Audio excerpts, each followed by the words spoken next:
தொடர் விடுமுறையை முன்னிட்டு திருச்செந்தூர் முருகன் கோவிலுக்கு பக்தர்கள் படையெடுத்துள்ளனர். இது குறித்தான முழு விவரங்களோடு இணைகிறார் நமது செய்தியாளர் பவானி. வணக்கம் பவானி, தற்போது திருச்செந்தூர் முருகன் கோவிலில் இருக்கக்கூடிய கள நிலவரங்கள்.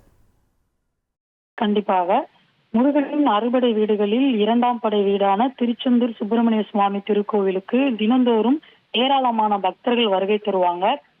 விடுமுறை மற்றும் திருவிழா நாட்களில் ஏராளமான பக்தர்கள் வெளி மாவட்டங்களில் இருந்தும் வெளி மாநிலங்களில் இருந்தும் சுவாமியை தரிசனம் செய்ய வருகை தராங்க.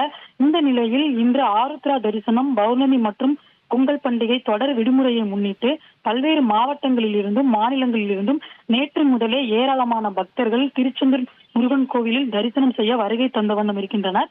இது தவிர தூத்துக்குடி, தென்காசி, ஸ்ரீவில்லிபுத்தூர், ராஜபாளையம், சங்கரன் கோவில் உட்பட பல்வேறு பகுதிகளில் இருந்து பாத யாத்திரையாக பக்தர்கள் தொடர்ந்து முருகன் கோவிலை நோக்கி வந்த வண்ணம் இருக்கிறாங்க.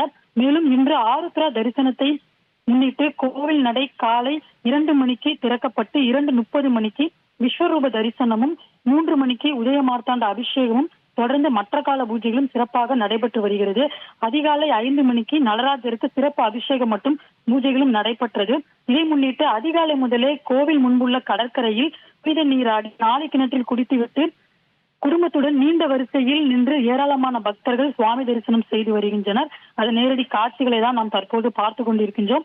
மேலும் மாலை அணிந்து விரதம் இருந்து பாத யாத்திரையாக வரக்கூடிய பக்தர்கள் ஏராளமானோர் வாயில் அழகு குத்தியபடி அரோகரா கோஷமிட்டு கோவிலில் குவிந்தும் வருகின்றனர். மேலும் பக்தர்கள் வருகை காரணமாக திருச்செந்தூர் கோவில் வளாகம், கடற்கரை பகுதி, பேருந்து நிலையம் என அனைத்து பகுதிகளிலுமே பக்தர்களின் கூட்டம் தற்பொழுது அதிகரித்து காணப்பட்டுக் கொண்டிருக்கின்றது. உங்கள் முழு விவரங்களுக்கு நன்றி பவானி. செய்திகளை உடனுக்குடன் தெரிந்து கொள்ள உடனே சப்ஸ்கிரைப் பண்ணுங்க.